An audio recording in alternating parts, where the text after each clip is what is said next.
Hey there, welcome back to the Support Ops Hangout. I'm your host, Chase Clements. This is our weekly podcast that helps you deliver a better support experience to your customers. On today's show, we're going to be talking about some ways to inject a little bit of fun into interactions with said customers. But before we get there, let's go ahead and introduce our amazing panel. So first up, Carolyn from Buffer, who is literally in a different spot every week. It's fantastic to watch the backgrounds change. So where are you this week? I am in my Airbnb in New York City. So we're still in New York. You were in New York. You were in a different Airbnb last week, right? Yeah. And see, this is one of the perks of working at Buffer, which is hiring, by the way. Yes.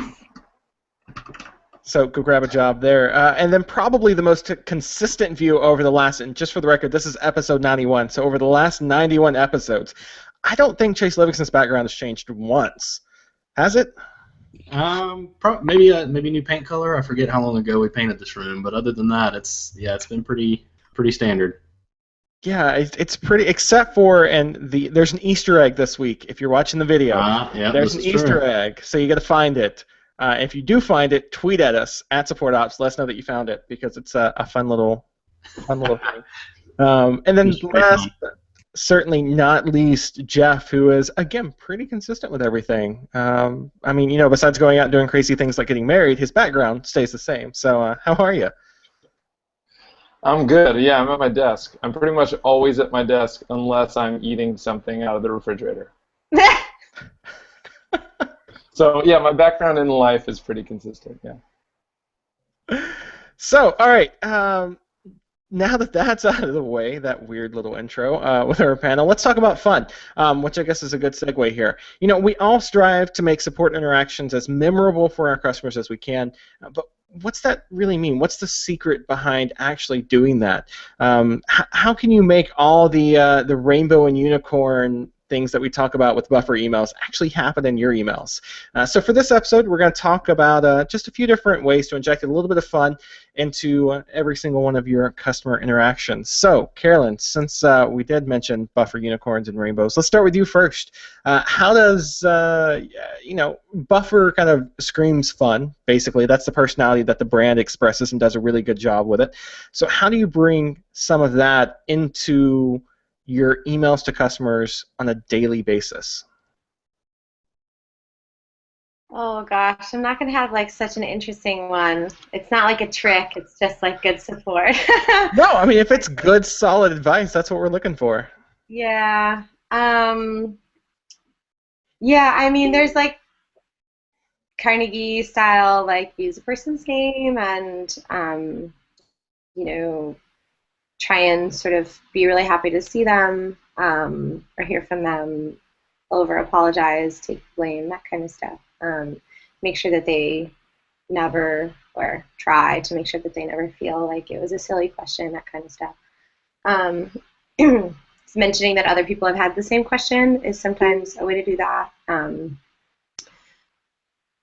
So, I mean, you can add like smiley faces and rainbows and unicorns, but if like the person doesn't feel like they got the answer that they needed, or feels a bit silly for asking a question, then the rest doesn't matter. So, just good old-fashioned good support. I do, however, have a extensive snippet group of emoji combinations and animated GIFs. Wait, emoji comments. So you're like telling stories with emojis like we all do on Twitter, just in emails. Yeah, just not necessarily telling a story, because that takes kind of a long time. But like, if I want to send like a laugh cry face or like a waving bear GIF, like I want to be able to do that really quickly. So I can do that really quickly, and that adds a lot of fun to an exchange, as long as it's like the type of exchange that it's appropriate to do that for. If somebody says like, hey, I just started a new company and I'm really excited about this, and I just wanted to like email and tell you like I really liked your welcome email, and oh, by the way, I have one question. Like, you can go crazy with that and have fun with it and say congratulations and send an excited Minions GIF or something, and that goes a long way. Sounds like you listened, which is really hard to fake. So that would be my advice. Is it sad Sorry, that it's not like excited minions and waving bear gifts? I know exactly what you're talking about. I mean, those are pretty standard. So you mentioned at the beginning there, you mentioned about how you're welcoming a customer back. So how do you do that with just text and with email? Like how do you've seen this customer before, you worked with them before. How do you pick right back up, but do so in a written way? yeah. We try to do this genuinely. So, like, if you really do know the customer that and you have worked with that person before, then it's like totally appropriate to say, "Great to hear from you again." You can kind of say that if somebody else at the company has worked with the person. Like, it's just really simple. Like, sometimes email addresses and names are a bit funny, so like a lot of times it says Robert in the from, but it's Bob, and he signed the email Bob, but it was like 3 emails ago. Like that's totally worth either putting in the notes for the email or the customer, or just like scrolling until you find that, or like not accidentally writing the first name of the business, like that kind of stuff. Mhm. Um, so trying to do that. Also, we use this feature a fair amount. Help Scout has a great feature, I'm sure a lot of them do, that it references the other emails that you've exchanged with this person. And you can get usually from the subject line if it's like one that you want to look back on and say, hey, by the way, were you all set with that like Pinterest trial, or did that still continue to give you fuss, like in a PS, or if it's appropriate to say in this exchange. Or you can say like, by the way, I remember when you like missed your billing because you had your baby, like how is that? Like she's one now, right? Or I don't know. I'm like not that good at it, obviously, but like just like taking the time to connect with that customer and like look. And it's not always possible. Like when in doubt, drop all that stuff and just like listen and focus on what you're doing right now and try and provide a good experience right now. And that is like 99% of it. Yeah, I mean that's one of those where so it's old school, but my grandmother used to have a Rolodex, and in that Rolodex it would have the person just like you'd expect, but it would have like all this random personal like notes down there too, like oh they had a baby, and they would write the birth date of the baby down there. That way, whenever she called them, they could mention it and bring it up, which sounds so cheesy, like Glenn Ross kind of like sales tactic kind of thing, but when done the right way, it's totally fine. It's one of those where if you know that they just had a new kid and it's been a stressful couple of months, yeah, bring it up in the email and ask how they're doing, and I don't know, send whatever new babies need, which I guess I need to figure out. But like, send them a little gift or a little onesie or something. Which buffer onesies, that would be the best thing in the world. Can you work on that? I'll work on it. We do have WordPress onesies, by the way, in case anybody needs one. There we go. WordPress onesies. Which okay, so kicking it off with WordPress, that's the first little fun thing that you can do. I mean, that's amazing. But yeah, Livingston. So how do you bring other like fun moments into the email customers that you work with? Yeah, so I mean, similar to Carolyn, we obviously, talk to the same users a lot of times, and so if it's somebody that we've worked with in the past, or if they're replying to a ticket that I worked on in the past, I'll definitely, welcome them back and, thank them for getting in touch again with whatever issue they're having. And I guess with WordPress, we have a little bit of an advantage in that we look at a lot of different people's sites and see kind of what they're doing, what they're blogging about, and that kind of thing. So we can bring some of that in as well when we're replying to the user. Say, hey, I really enjoyed reading your latest post, or I really like the design of your site, anything like that. And so we can bring a lot of that in as well, which I think kind of adds to the personal aspect and the fun, I guess, if you will, of the conversation we're having. Yeah, absolutely. I mean, if somebody's writing about what's the WordPress example we always use? Oh, like Jeff's mom writing about cats or something like that. Like if you see her writing about cats, then bring it up. And send her a cat GIF. Wouldn't that be awesome? Yeah, exactly. Include some cool emoji or GIFs. That's always appropriate. So, Jeff, same question of you, just kind of round out this first initial here. First off, and I'll say this, if you have not seen Wistia's video launch of their new enterprise plan, that is everything fun that you could possibly like pack into a video. So first off, kudos to that. And second off, yeah, I mean, you're making videos all day, which is a prime example too. So how do you bring fun into making videos when you're targeting at like business customers? Oh man, that's a very scoped question, Chase. I'm really glad that there's a really quick answer to that. Well, I mean, that's one of the things, like, we run into it with Basecamp all the time. It's, Basecamp has a personality, and all of us that are, working support have personalities. But sometimes we run into customers who just, like, want Microsoft Business, like, 2.0 kind of emails and interactions. Yeah. I mean, I think a couple of things that come to mind. First, this is a corollary to something that Carolyn said a really long time ago that I still try to follow, which is that when you find yourself using the word actually, look very carefully at whether you should use it or not. But if you're in the context where you're doing some sort of communication with a customer and you use the word just, go back and make sure that it's the right use of that word. Because if you went, so let's play out the example that you just brought up. If you were to go ask a teammate, hey, do we support this like Microsoft SharePoint thingamajig? And the person's like, oh yeah, we do. Just like tell them that we support it. It's no big deal. That's probably not a good idea, right? So the first part is whenever you hear that word just, that's in many cases, in some contexts, I guess, could be code word for do the bare minimum.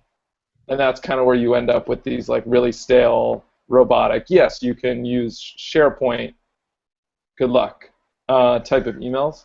The second thing that we try to do a lot of, and it gets harder as you get bigger, but it only gets more valuable as you get bigger as well, is to really understand what someone would get out of functionality like that. So it can be really hard if you've never heard of that product before, which in most cases is why I would respond with like, I've never even heard of that before. Before we figure out whether we can use that or not, can you just tell me a little bit about what that is and what a marketer might be trying to get out of that?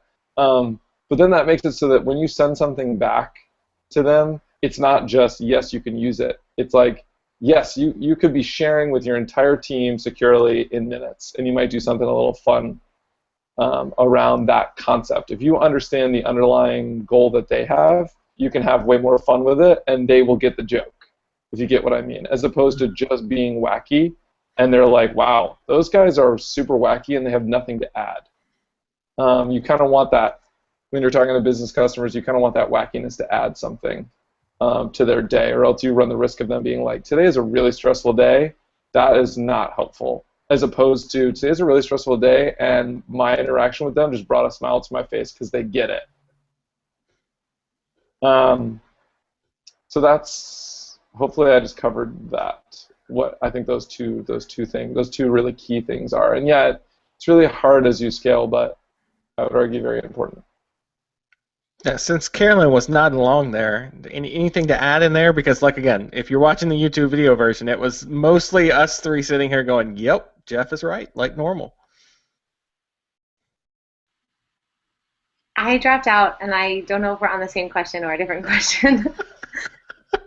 I heard you say something about video and him say, that's a tough question, there's no easy answer for that or something. But I missed everything before that. Oh, and that's when we talked about the meaning of life and everything. So it's no big deal. It's no big deal.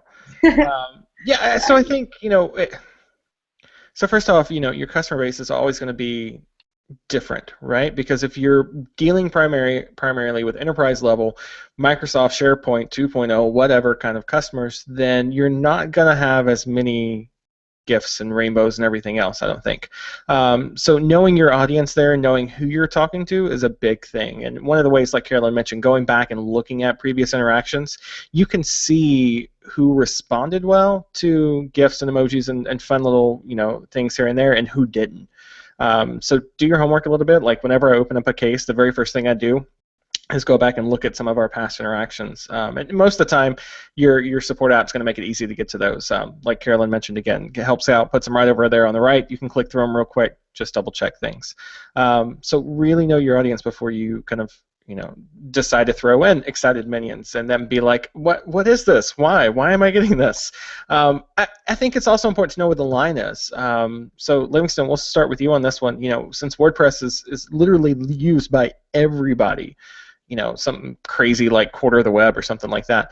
At what point, where is the line between having fun and okay, now we actually have to move into serious kind of I don't know, a serious conversation. So like, at what point should people stop worrying about GIFs, emojis, fun little phrases, or whatever, and really focus on whatever problem or question the customer's got? Yeah, I think that probably depends a lot on the situation too.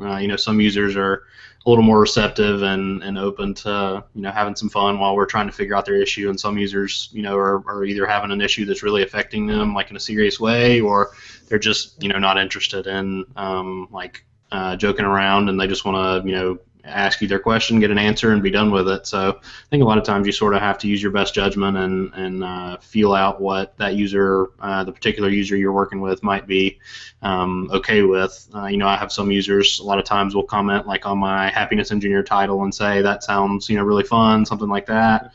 And so then I can tell hey, they're probably open to having a little fun and not making this like a boring, monotonous conversation or whatever. So yeah, I think it depends a lot on sort of the attitude and the mood that you can kind of interpret or figure out from your interactions with the user over time. Yeah, so mood, background, that that all plays into it. Carolyn, have you ever had kind of a situation that dictates, rather than the person dictating how you interact with them, but the situation itself? Something like I don't know. We've talked about like account transfers and all that kind of before, those kind of security interactions. Do you have as much fun around those as you would around like a password reset or something? I don't think we have that much fun with password resets either. Yeah, of course, all the time. Yeah. There's like always some questions about like well, not always. There's been a few through the years of like copyright issues or like anything that, I mean, the situation is still dictated by the person a little bit. Like that's kind of a cop-out answer, but like sometimes the password reset is fun, and they're like, oh, that's such a cute URL. It's called Oops. That's funny. Like, hey, I need to get in. And sometimes it's panicky, right? So, but yeah, of course. I mean, you guys know that we have like a, what do you call it? Like a no rainbow tag or something. I can't remember what you guys call it, but there's a prefers a more factual approach or something like that in our that we can add to a customer, and prefers a more factual tone, and then we don't go that direction. But I mean, significant numbers of the tickets are not for joking around. I would say we have fun, if that's what we call it, in a minority of them. Yeah, and so I mean, is that what's to be expected? So if somebody's going into a new support job and trying to figure things out and all that, should fun, for lack of a better phrase here, fun tickets be in the minority of the tickets that you're handling over the course of the day? What an interesting follow-up. I think probably it shouldn't, if you're like really learning from these situations as fast as you could possibly be and can alleviate the like panicky type tickets, then I mean it's great if the majority of your contacts are like, hey, I'm so excited, I just got started, like, love you guys. I don't know how realistic that is.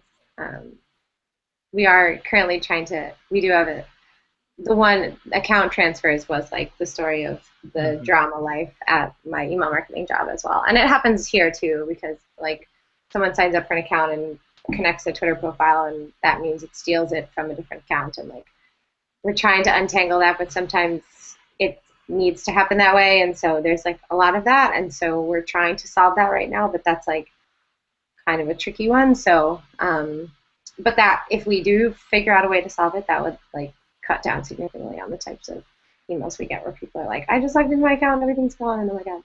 So yeah, I mean, I think in an ideal world, yeah, it's not a minority, but I think maybe in a realistic world it is. I don't know. I'd be curious to hear what the rest of you guys think.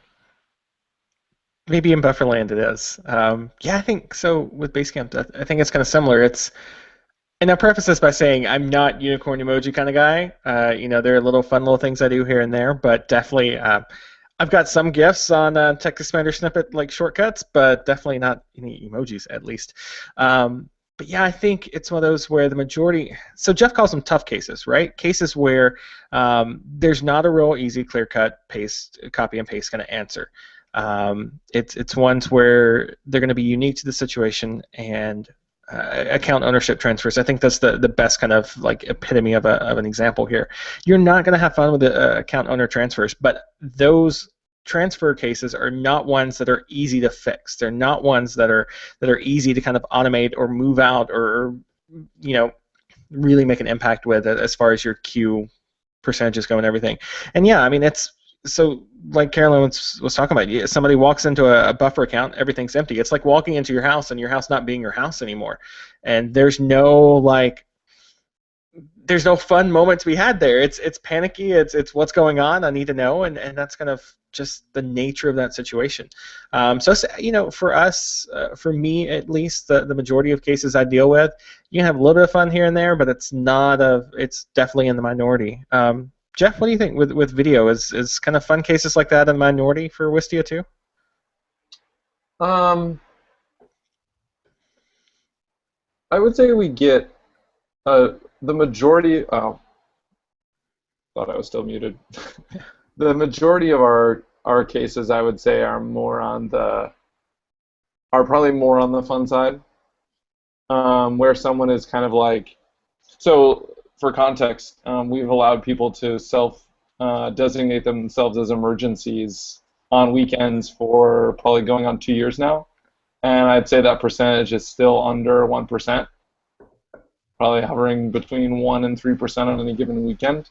So that tells me, I mean, not that people are necessarily into fun, but that most people who are writing in are not in the camp where they're like, everything is like this is the key to my business future, and if this were to not get fixed in the next 15 minutes, my entire life is for naught. We do have a good number of people who use urgent, but I think that is mostly to get themselves ahead of other people, right? Same as like you're driving somewhere, you have no particular agenda, but you still don't want to wait in that long line for the exit, so you try to sneak in right before the exit. Same person that tags themselves as urgent when they're just wondering how they can like update the billing email for their account. Is there a GIF for like that? Can you like find a GIF and include it back to them? Like, hey, chill it with the urgent. Like a little GIF of like a car just like sneaking in, like a little animated car just like sneaking in right before an exit. And it's like, this is you. So, but I guess what I would say is that the first step you have to do is you have to meet them. You have to go through that like pyramid of their needs, and the first thing that they're wondering if they haven't talked to Wistia support before is like, is this gonna suck? Like, is this gonna be like the worst support interaction I've had today? Because I'm ready for that. Like, I'm totally used to these services that just really suck. And so the first thing we have to do is respond, and like Carolyn was saying, like use the correct name. Greet them with something that makes them know that you care, like, thank you for writing in, this issue does sound pretty important. And then once you meet them at that spot and you kind of maybe like restate their issue, you're like, just so that I'm clear, here's the issue you're experiencing. Once you're there, most people are totally down with that sort of relevant fun that lets them know that you are a human who is trying to enjoy themselves too, right? And a lot of them are having fun in their work context as well. So it's kind of like, I don't know, that interaction adds to that fun that they're having. But you probably shouldn't lead with a GIF, right? Your first response to them shouldn't be an animated GIF, and then you respond later and you're like, just wanted to send you that email earlier, but now that we're all on the same page, I wanted to follow up and actually help you. So I think what you're saying, Chase, about you're not an animated GIF type person, that's just your personality.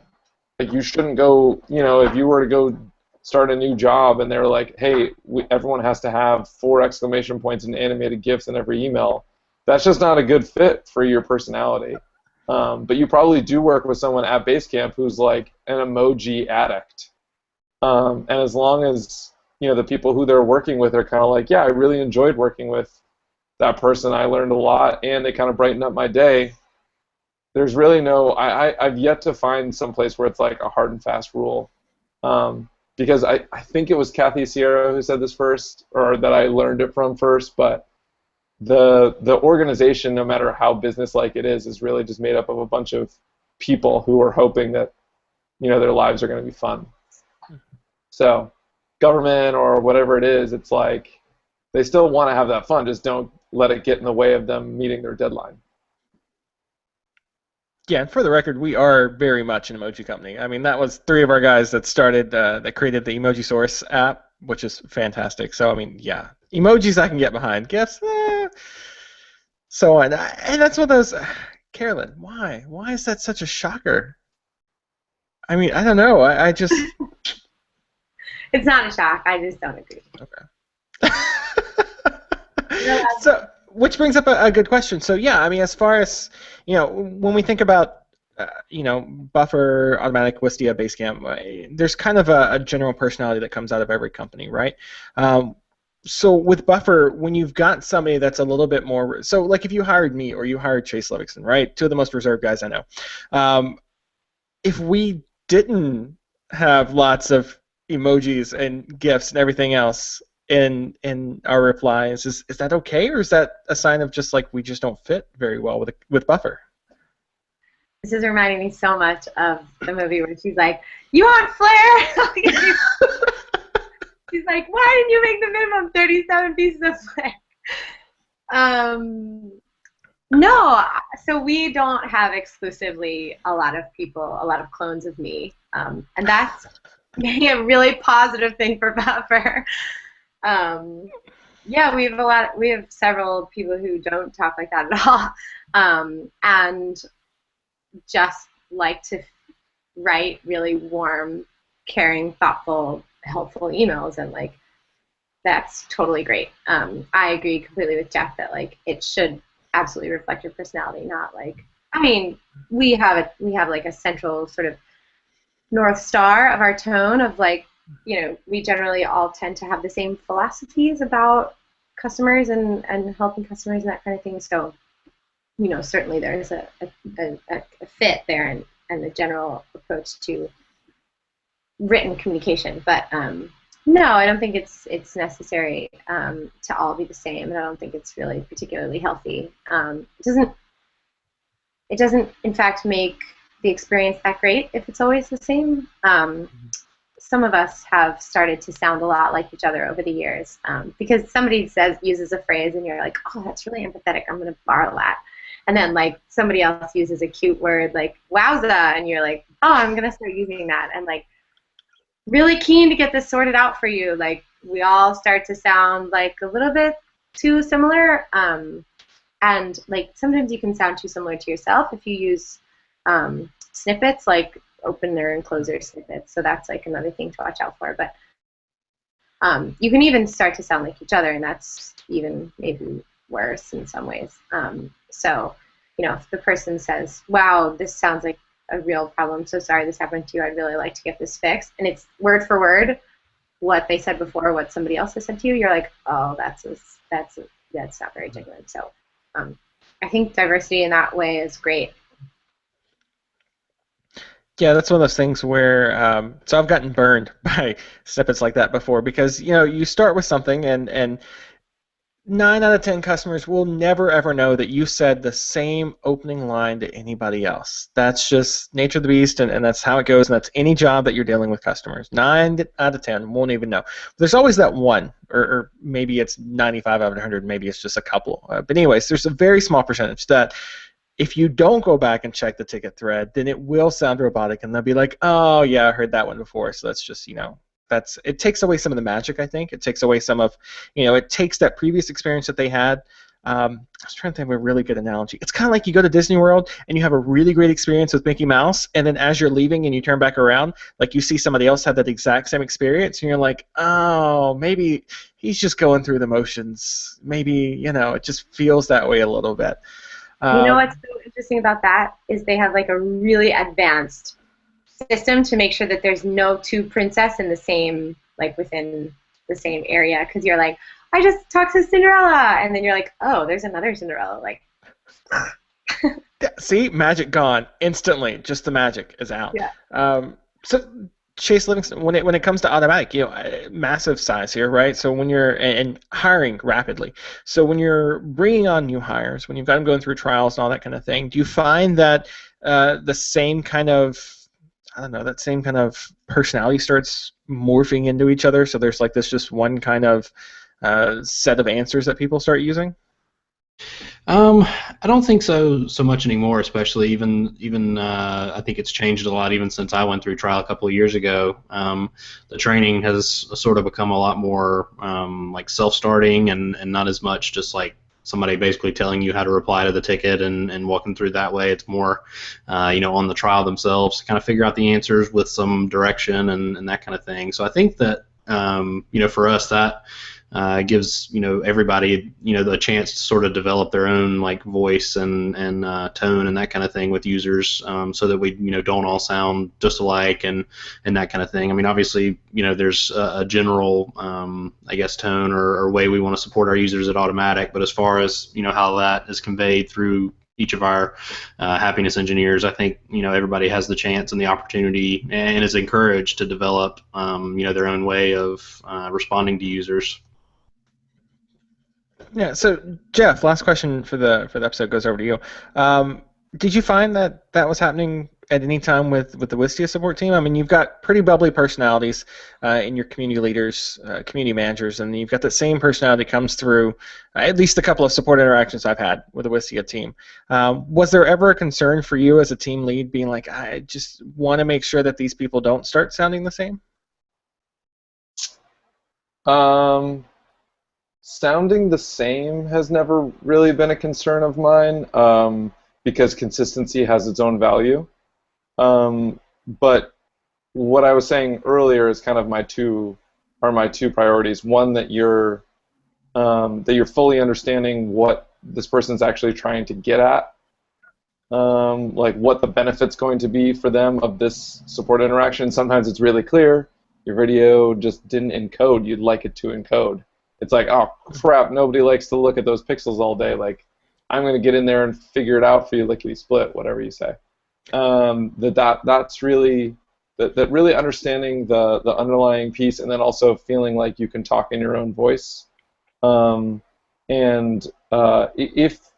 we hire 3 people who all talk somewhat similar, which I think that we've done actually, and they talk even more similar because now they go back and forth on Slack like a million times a day, and so they've all kind of morphed into speaking a little bit the same about certain things. That's totally fine, because we get great comments like, I never worry about reaching out to Wistia support because it's super consistent, and that's amazing. That makes me feel great. Someone who trusts us with their business feels like they're going to get help no matter what. That's amazing. As opposed to, oh, I can only work with this one support person, and then we have to hire like 50 support people to every time we bring on a new customer, we possibly have to hire a new support person. That's terrible. So yeah, I've never really been concerned about that. I have been concerned about, and I mean we're going through this right now, of like, this is maybe a whole other show, but as a customer, I'm getting communications that I assign as being from Wistia, but they're actually coming from 12 different people at once. And it's not that each time I pick up a new thread am I being treated the same. It's I'm already, because I'm on your mailing list and I'm a customer and I follow you on Twitter or whatever, I'm kind of being bombarded from 3 different channels. Does my experience still feel consistent, and are you clearly valuing the ones that I consider more valuable, so like my support interactions, over the ones that benefit the company, like our marketing interactions? I mean, some of this is like really tough to crack, but it's pretty terrible if you have an open issue that's been urgent for like 3 days to a week, and the next communication you get from Wistia is like a really bubbly marketing communication that has nothing to do with your issue. You're like, do they even care? And it's really hard to solve, but it's something that I think we should be thinking about.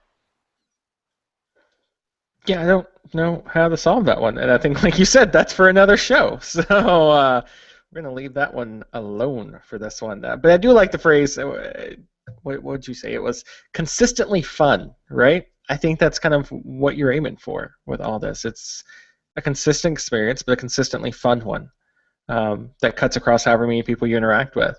Yeah, so that's what we think about this one. Let us know what GIFs and emojis and everything else you're including in your email replies. Hit us up, supportops.co/contact, or you can tweet at us. We are at supportops. Before we jump into the last segment of the show, I just want to plug real quick the jobs board. I've got a couple of emails about that, so I want to make sure everybody knew about it.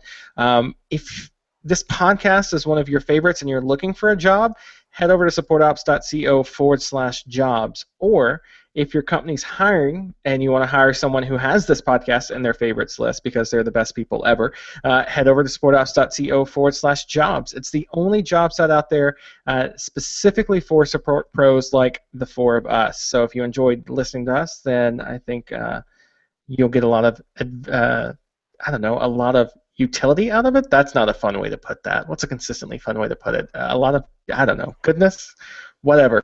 If you're hiring or need to be hired in this realm, head over there, supportups.co/jobs. If you need to fill up that bank account, you best be checking that jobs board.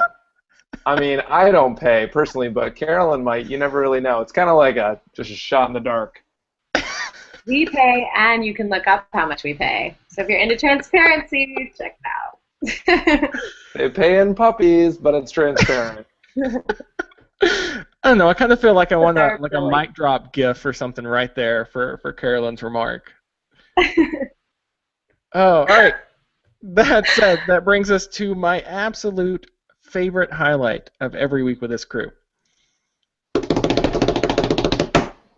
It's this week's shout-out. Oh, I was early. I'm sorry. I ruined it. I totally ruined God. it. Oh, I thought you want to fix that in post. No, this is live. We're doing it live. So that's just how it happens. Yeah. So I'll get it next week. I promise.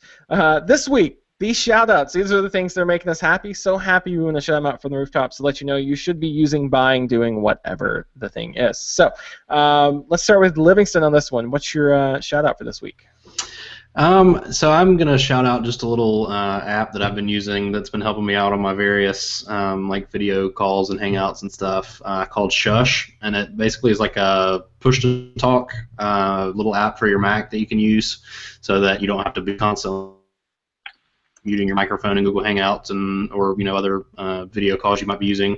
So like I have mine set so that when I hold down the little FN or function key on my keyboard that I never use, it unmutes my mic, and then anytime I release that, it just automatically mutes it regardless of what app I'm using. So that way I don't have to worry about remembering to mute my mic if I'm in a noisy situation or whatever. So yeah, it's really simple little app, but it is handy for folks that are on a lot of calls or video calls or whatever it may be. There you go, bringing actual utility, the right phrase, time to use that word, actual utility to the function key, which I've never used in my life. Yep, I don't even know what that's really there for. All right, Carolyn, what's your shout out for this week? Good shout out. Am I delayed? Just a tad. That must be why I missed it earlier. Okay, that makes sense. Well, I can't do anything about that. The article I wanted to shout out is the response to the article about Amazon being a bruiser workplace. Sorry if you're losing me a little bit. The thing that I liked about it, so there was an article in the New York Times about how Amazon is a really, really tough place to work, and there was a whole bunch of reasons why that was, and there's been a lot of discussion about it. Jeff Bezos jumped in, and I think that this one maybe came before that, but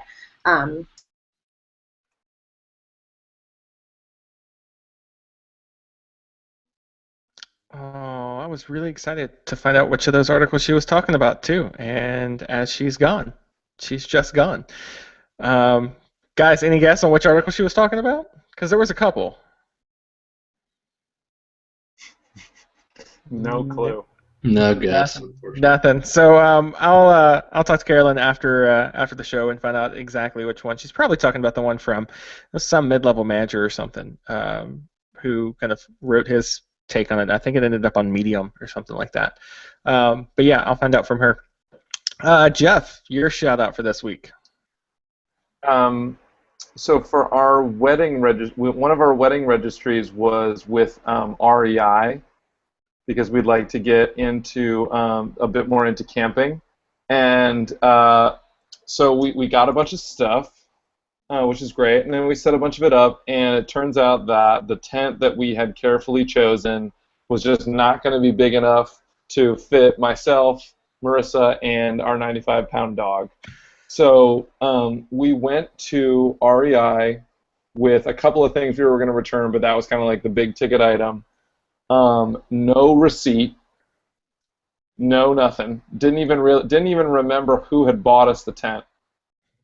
Showed up at the exchange desk, and this woman behind the desk just went to work checking and cross-checking. I think she went through everyone who had bought that tent during a certain time range in 2015 until she finally found a couple of friends of ours who live in Pennsylvania who had bought the tent, luckily using their REI membership stuff.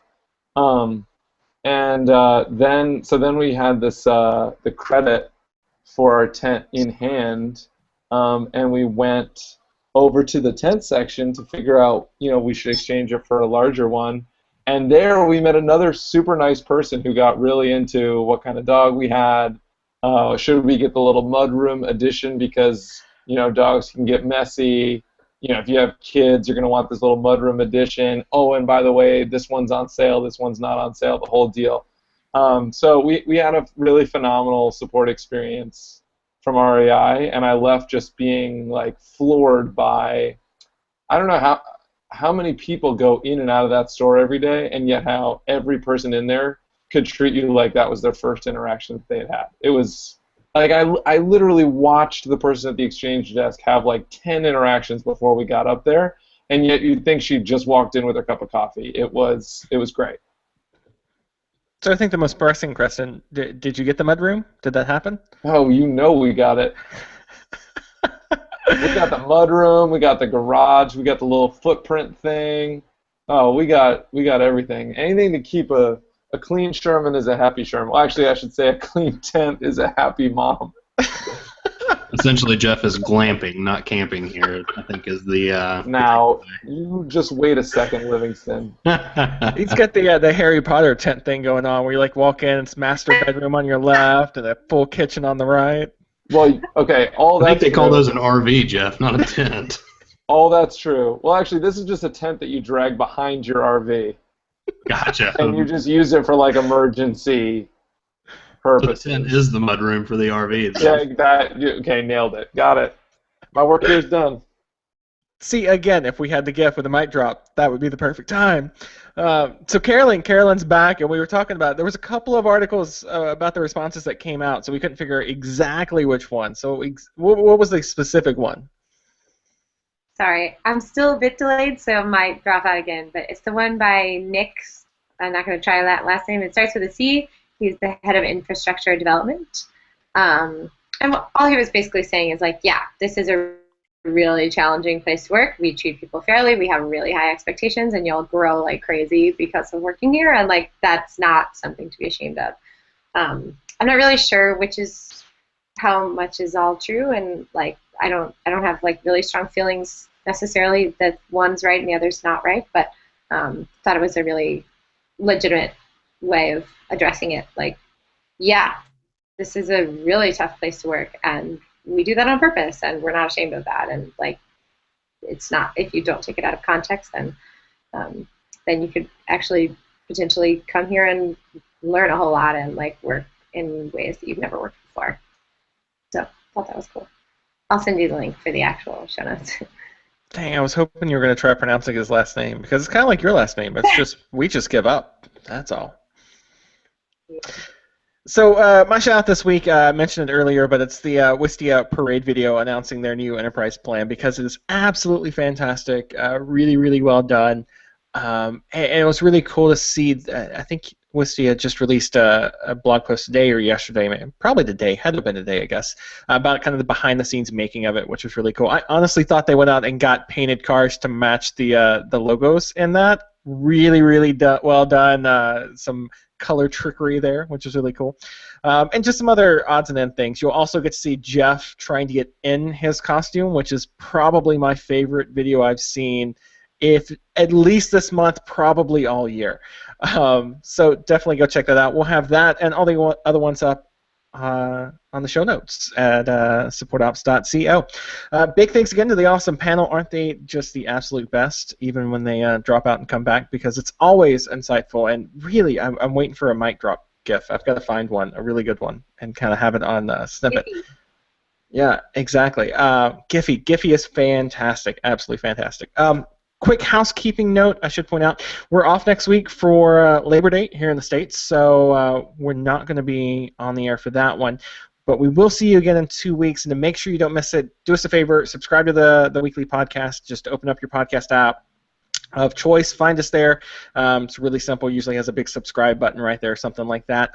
If you're feeling generous and want to make all 4 of us happy, you could leave us a review on iTunes. If you want a shortcut for that, head over to supportops.co/iTunes. Takes like 5 seconds. It's really super easy to do. If you're not feeling generous, that's cool too. It won't hurt our feelings too much. Just do us a favor and share the show with some other support person that you like. So that's it. That's our spiel. That's the episode. We'll have everything up. Supportops.co. That's the place where you want to be. We're off next week, like I said. So until we see you again in 2 weeks, have an awesome week.